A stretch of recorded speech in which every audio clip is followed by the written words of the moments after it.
Hello,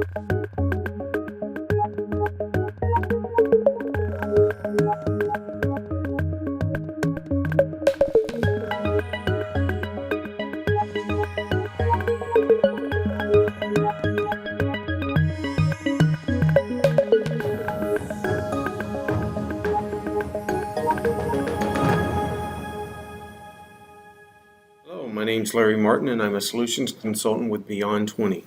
Today I want to show you how to do something that came up with a client the other week that I felt would be pretty interesting to do a video on. And what I'm referring to is creating an SLA that you can use for things like projects. In this case, that's exactly what it was.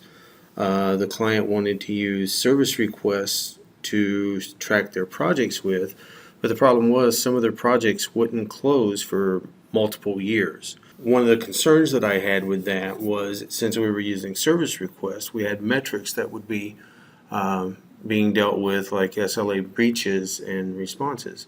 So, there are multiple different ways that you could handle that, but I decided to create a special SLA just for those project requests. I didn't take it to the nth degree and set up a time calculation comparison, but I did base it off just the incident subcategory, since they were always going to use the same subcategory. And I thought, you know what, that'd make a pretty good video, because I ran into another item when I was looking at it, which was you can only have out of the box, the SLA target times will only allow you to do 99 days. And in this case, we needed 1,800, 3,000 days. So I figured I'd do a video and show you how to allow you to create a specific SLA for a specific reason that can span multiple years. So to do that, first thing we're going to do is open an admin client. We're going to create a blueprint. Well, I already have the blueprint done because I went through and preset everything. So I'm just going to open my existing blueprint and show you the steps. So our first problem is dealing with the fact that you can only put a maximum of a 99-day SLA response, SLA resolve. So we need to fix that first. So we'll go to our supporting objects, SLA target time. We're going to edit the form. Generally, editing the form will get you where you need faster than hunting through the fields. SLA target time is debatable, but we have two forms in particular that we need to worry about. That's Wizard 3 and Wizard 4. And we're concerned about these fields. Now you could also just come straight to Wizard 5 and you'll see all the fields at once. So we need our response time, our warning, and resolution time to accommodate more than the two characters out of the field. Now, be aware that this has not only a character limit, but it also has a value for the range. And so when we come into an out-of-the-box system, this is going to be whole digits 2. And so we want to change that to 5. But we also want to come into the properties, and under our validation, we need to change this range. Out of the box, this says 0 less or equal, response time less or equal 99. Well, we cannot update this to 99,999 until we've actually set this to 5, saved the field by hitting OK, and then coming back in and re-editing the field. So we have to go to Field Properties, change our whole digits to 5, hit OK, re-edit the field, come here under Validation and Auto-Populate, and then we can change the Validate with range from 99 to 99,999. That's important. You're going to need to do that if you're going to have more than X number of, more than 99 days. And obviously 99 days is not even a full year. So we were talking about, we had projects that maybe needed to span 10 years. Also in your time properties, you could, instead of changing the days to allow for more than 99, You could come in here and update this to include years, but there are a slew of other expressions and such that you would have to update.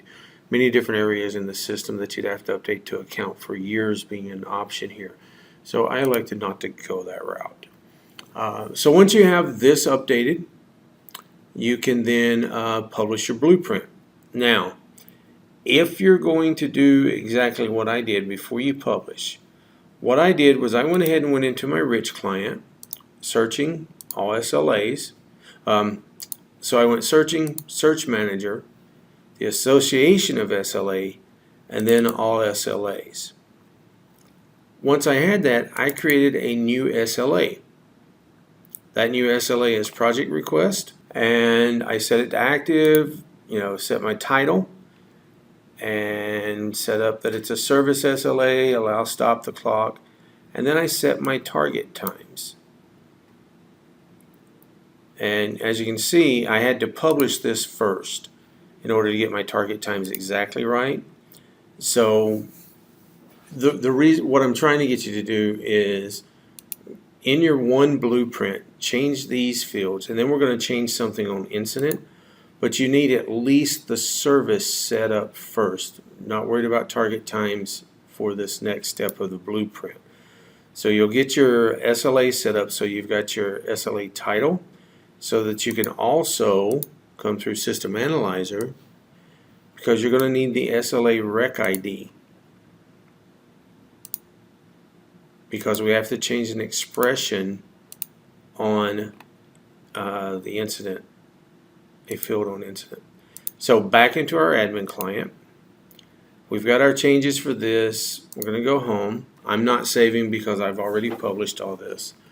Once you have your SLA created without the target times yet, just you've got your basic SLA set so that you can get a rec ID. Then you're going to come back over to incident, edit the form. Then you're going to scroll down to the SLA folder and the SLA ID field. You're going to edit that field, and we're going to go to properties because this is a calculated value.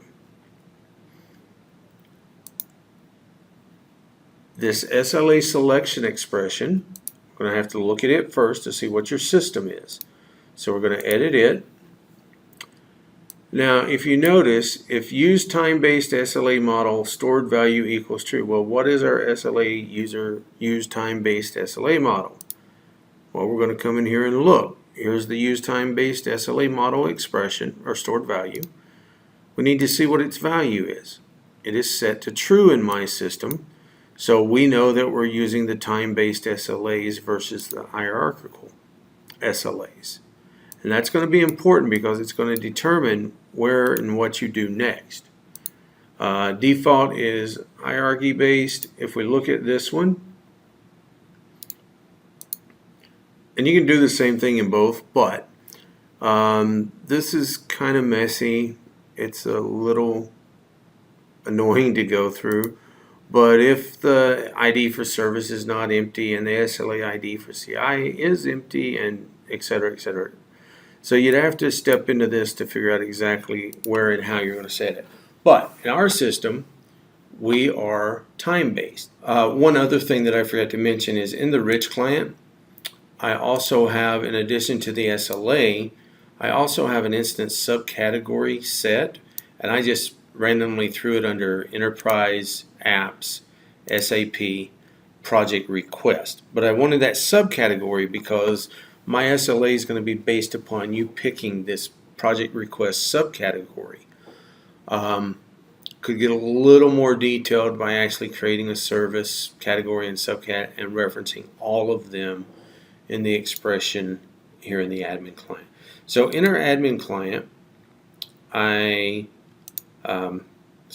making sure we're on our SLA selection. So we looked at our stored value and determined that we are using the time-based SLA model. So we're going to edit that expression. And from this expression, as you can see, I added If incident subcategory equals project request, then the stored value, remember I said we needed to create the SLA so we could get the rec ID? Well, whenever I got that rec ID, I pasted it into a new stored value, and it holds the rec ID of that new SLA. So what we're going to do is we're going to fill out the SLA ID for incident with the project request SLA if our incident subcategory equals project request.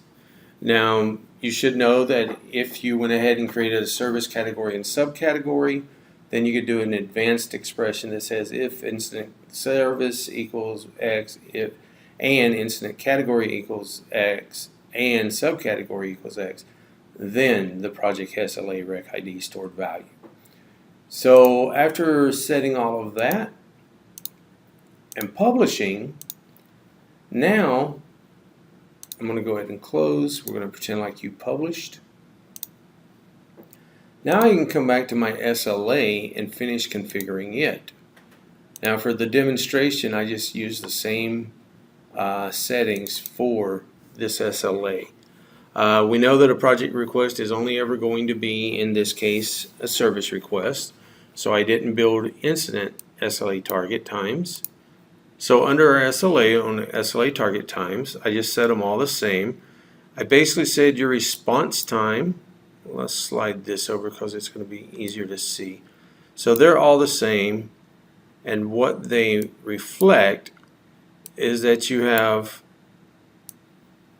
5 years, 1,825 days, roughly 5 years to respond, and you're going to get a warning 1,500 days in. I don't know what that equates to. I just put an arbitrary number there. So you'll get a reminder a couple years down the road that, hey, you've got this project that you haven't responded to yet. And then our resolve time is going to be 10 years. So 365 days in a year, roughly it'll be just shy, but roughly 365, 10 years, and give a warning at 3,000 days. So what this does is it allows a project request to come in, and the project team can take any amount of time to acknowledge it, and then any amount of time up to 10 years to resolve it without ever breaching the SLA. In essence, we've given ourselves the ability to say, you've got an SLA, but you're never going to breach, you're never going to have to worry about that impacting your SLA metrics. And we have an SLA that we can do some metrics against as far as project durations and stuff. So anyhow, the other part of this was the whole 99 and 99,999. Out of the box, you could only put a maximum of 99 days. And that's why we changed those values to be a number of characters 5, so we could actually extend this out to 99,999, and obviously you can adjust that however you want. And just for the sake of fun, that is 273.9 years. So pretty safe to say that project's not going to last 200 plus years. Anyhow, I hope you found this useful. You should be able to use this to create your own SLAs as needed, and now you know a little bit more about how to have a system determine which SLA to use. One other important note, I did put my SLA at the top of that expression because I wanted to make sure that if it was a project, then that would get taken no matter what other parameters it met. So you want to make sure that those special case SLAs that might match more than one instance or more than one set of criteria, then you want to make sure that you get that one up front. And then just to show you, we'll create a new incident real quick. And I'm not going to save it or anything, I'm just going to classify it. Remember, Enterprise Apps, SLP, SAP. So if I choose Enterprise Apps, SAP, Project Request, and then I set a priority. And remember, all my priorities are the same, so it really doesn't matter which one I choose. I am now 2017 to 2022 is 5 years, and 2027 is 10 years. So I've got 5 years to respond and 10 years to resolve. Anyhow, I hope you find this useful. Please subscribe to our YouTube channel. We produce these videos every week to try to help show how to do different things inside the system. If you have questions, you can leave us a comment, send us an email, tweet at us, and we'll respond and/or we'll post a video showing you the answer to the question you have. Thank you.